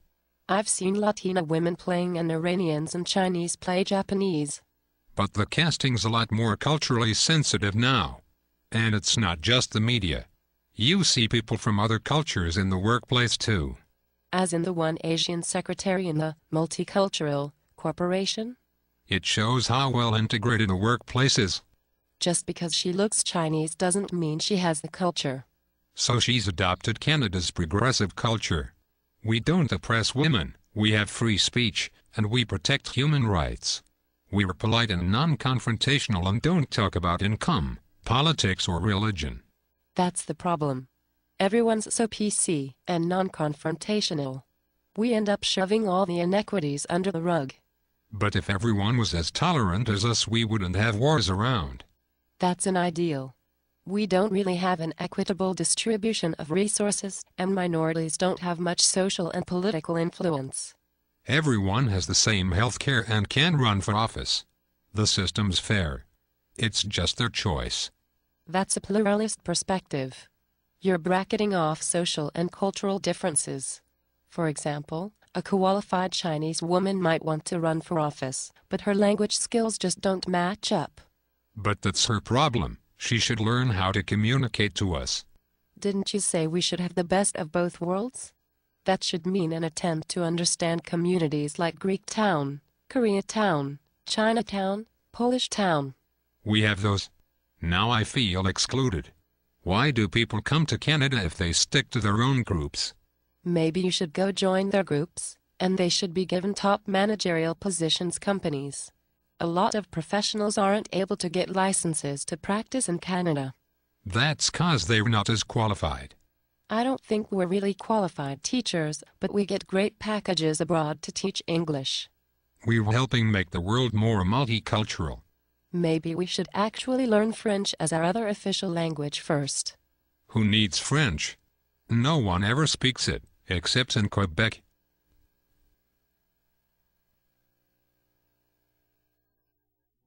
And we're back on the show with our last guest of the day. We've got Segun Akinsanya joining us here on the show. Wow. Segun. What a nice name, Segun Akinsanya. Yes. Absolutely. That's nice. There he is. He looks good on TV, huh? Yeah. He's kind of playing with the chair. Yes, I'm spinning. I don't spin. I'll stop spinning. Okay. Segun, so let's just talk. Okay, so you're here. We're doing a big thing here today, right? Yeah, we're doing the an information session. Information session. Information. I said it weird on purpose. What the heck is an information? Nothing. It's just information session. Oh, see, you fooled me. Here at the station, the information station. Yeah, we're just doing that, having some people come by, you know, try to get up ynation.tv. Exactly. Exactly. Exactly. So what are you trying to do? We're working on a new project. With Segun and the Bright Future Alliance, right? Yeah, get some young people involved. So let's talk about this project. I know you know all about it, Segun. Just give us the vision here. Give us the mission. The mission? What's the mission? The mission is to have young people create media that promotes social justice, positivity, and creates platforms that they can be employed, learn life skills, and get on a better track in life. Exactly. Wow, that's amazing. That was simplified, eh? I did that really well. Well, see, that was just right off the top of your head, right? It's the way it's got to be. That shows how passionate you are. If it comes that naturally, it's that second nature to you. Yeah, you don't even think about it. He's been forcing me to say it every day for like 3 weeks now. TV. Because you keep forgetting to. Anyways, it's because that's what it is. We're creating, because we're really trying to create real opportunities for young people. Because as we were just talking about with Shawn, you know, there is a lack of economic activity, not only for new Canadians, but for disenfranchised Canadians, and probably for Canadians in general. So I mean, this is not even focusing on ethnic. This is just focusing on youth. Yeah, it's focusing on youth that are almost disconnected. You know what I mean? They won't have these access to opportunities. So you wouldn't have a youth from Forest Hill participate because they wouldn't be able to gain as much as a youth that's maybe from one of the priority neighborhoods, or maybe that's just a newcomer that doesn't have that social awareness that you guys discussed. You know, so okay, so walk me through this. What does this look like for me? Let's say I'm a young kid who comes from not Forest Hill. What did it look like? It looks like depending on the project. So right now what we're trying to do is pilot a conversation with just people that are really disconnected, the farthest from opportunities, and just trying to understand the issues of health, education, justice, and how those perpetrate violence in different capacities. But the issue is in that we're trying to get to the core of is people do this all the time, have conversations on TV all the time and street interviews. But the problem is that the people that want to have the conversations and need to have the conversations aren't safe to have the conversations. So you need to do it anonymously. And how do you do that? So we need to connect to where they're at to have an anonymous conversation so it can be candid and real. No, wait, why don't they feel safe to have those conversations? I think for a lot of reasons. A lot of reasons is one, that the police may take the information and try to use it against them. Two, I think in their own community, if people knew that they were sharing this information, that may be a problem. Three, it could... No, the information being, because you said conversation, right? Yeah, so the information being like, for example, why health? People think about health, you think about mental and physical health. So let's go into mental health. A lot of young people that are disconnected suffer from mental health post-traumatic situations because, one, you have a lot of situations where it's young people raising young people. 2, you have a lot of situations where it's a single mother and then the father may be gone somewhere else. 3, what does that do? What type of environment are they living? What are they thinking on a day-to-day basis? How is that affecting them? And then 3, how do they connect with the outer community, and how do they even want to connect to the outer community? So those mental issues also come into play when now their mom's crying because there's no food, or maybe there's an abusive stepfather in the situation, or maybe education is not happening right. People don't want to give people their sob stories, like even safe personally to say this is who I am, right? And this is what I'm going through. Yeah. Safety is a big thing. Okay. And as we talked about with Shawn too, I mean, what we were talking about was a lot of people coming into the country and not feeling part of the Canadian mainstream for whatever reason. Maybe they get into ghettoized communities, or they don't have the kind of opportunities. They don't feel part of the Canadian culture, and therefore they feel disconnected from the Canadian culture. And I think the word Canadian culture, I was listening to that conversation, it's confusing to even define Canadian culture. I don't think there is one. Yeah, there isn't. I remember doing my class at U of T, and we were having that conversation, and there really isn't that one connector. The actual connector that the government tried to create was hockey as a cultural connector, and it is a cultural connector to homeborn Canadians, right? But then the issue is that they moved into this multiculturalism aspect and bringing all these people into Canada. So how do they react, and how do they support and continue to grow Canada as a multicultural society, which it really is not, because only you have Vancouver and Toronto that are really multicultural, and then everything outside of that isn't multicultural. So I think it's almost a facade of Canadian culture, and do we really want a Canadian culture? And if we were to have a Canadian culture, what would be the connector? I think that's for the new era, the new youth group, to define that and to set up a movement that kind of gives it that life. And personally, I don't think it's going to be a local movement. I think it's going to be more of an international movement, because I think Canada is more of that peace connector, and the youth are going to take to that and try to be those peace connectors, if anything. Exactly. And so that's what we're creating, right? That's what we're incubating. Yes, we are. I love that word. And what's the name of it? See, yeah. Y Nation, no, Youth Nation, and it's a TV channel. Yeah. Incubating, beautiful word, eh? It is a beautiful word. It's a real active word. It is. So we're gonna we better wrap the show up and get busy on it, because that's what we're doing today. But we're gonna be looking for that website. Sounds like you have your work cut out for you, though. We're gonna be looking for that website at ynation.tv, right? Yes. And yeah, the work is, I don't know, I wouldn't say work. I would say it's just more of a journey. Yeah. It's more of a journey, step by step. Everything will just fall into place, and we'll see everything accelerate. So how did you get so, I mean, you're so well-spoken.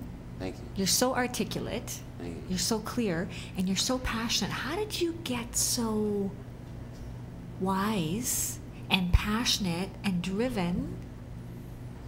I'm really moved by you. That's a story in itself. A basic outline of me is I grew up disconnected, fell through the cracks, really fell through the cracks, got into a lot of big things.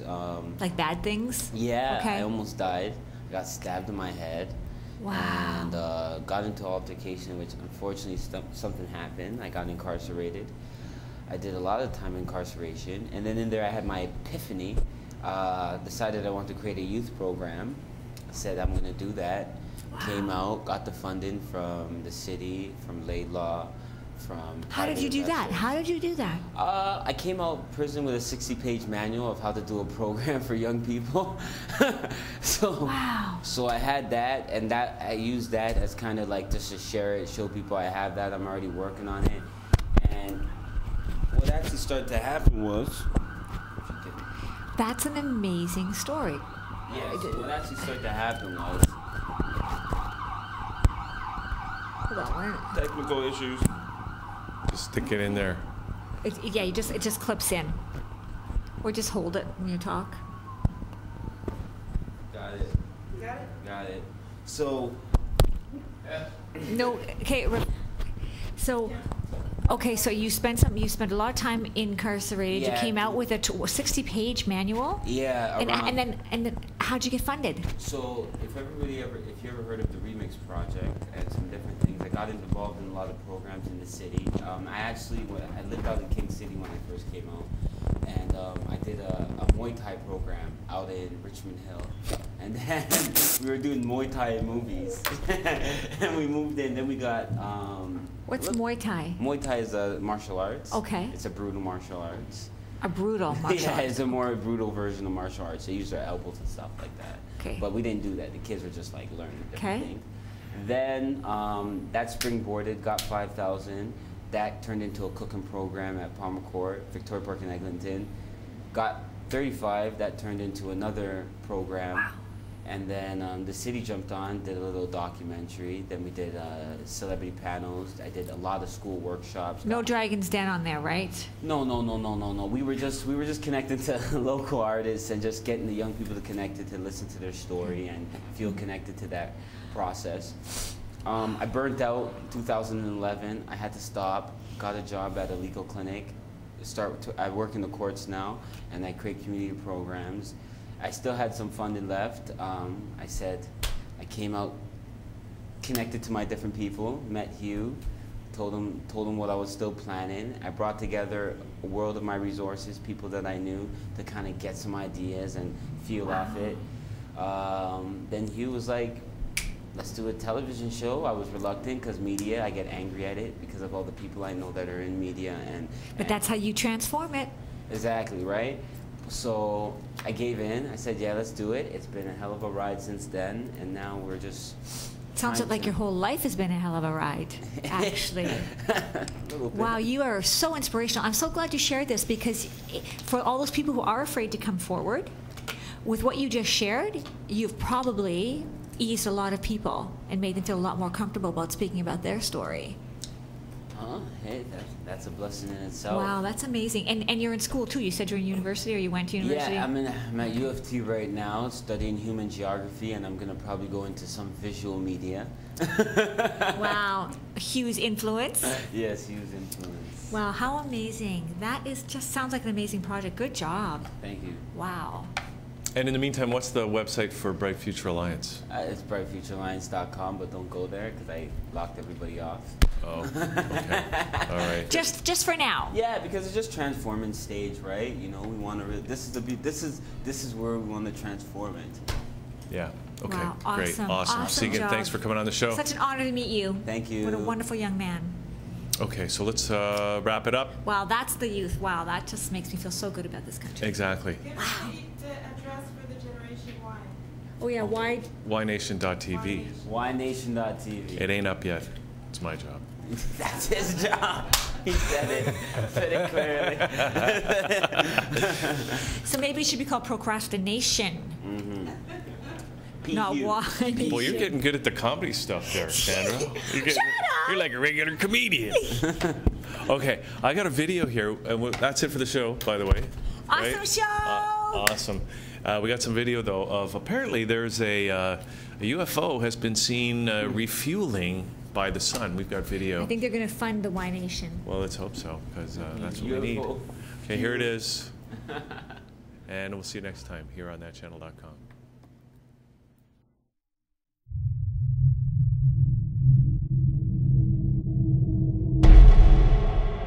El 11 de marzo, el telescopio Solar Dynamics Observatory pudo captar la imagen de lo que parece ser un objeto realmente enorme, gigantesco, cerca del Sol. Y no solamente eso, parece estar tomando energía del Sol. En primera instancia vamos a mostrarle aquí las imágenes, porque este es uno de los casos más importantes. Ha tomado una relevancia en Internet fenomenal. Se está discutiendo en todo el mundo de qué se trata esto. ¿Imagina usted un ovni del tamaño del planeta Tierra? ¿No lo cree? Vamos a ver esta información y desde luego las imágenes con Fernando Correa. El telescopio solar dinámico de la NASA captó la presencia de un objeto esférico oscuro muy cerca del Sol, que pareciera estar absorbiendo la energía de nuestra estrella. algo que nunca antes se había observado así. Por la distancia a la que se encuentra de la superficie solar, debe ser enorme, posiblemente mayor que nuestro planeta. Observe con toda atención. La esfera oscura permaneció cerca del Sol durante más de 80 horas. Cuando se alejó, generó tremenda turbulencia en la atmósfera solar, que se agitó durante más de 5 horas, lo que demostraría que efectivamente el objeto desconocido está ahí. Este objeto se encuentra en los archivos originales del sistema de imágenes de la NASA, HelioViewer. Logramos confirmar que efectivamente esta esfera negra aparece en las tomas desde el 8 de marzo del 2012 a las 14 horas del tiempo universal, cuando comienza a ser visible. Se va aproximando y claramente se observa que proviene de una zona fuera del Sol. Al acercarse, va atrayendo filamentos de energía de la superficie solar. Permaneció así hasta el 12 de marzo, fecha en la que fue desapareciendo aproximadamente desde las 0 horas con 15 minutos, cuando comenzó a retirarse. Observe nuevamente cómo genera turbulencia en la atmósfera solar. Las llamaradas de fuego por la presencia del objeto se agitaron durante casi 6 horas.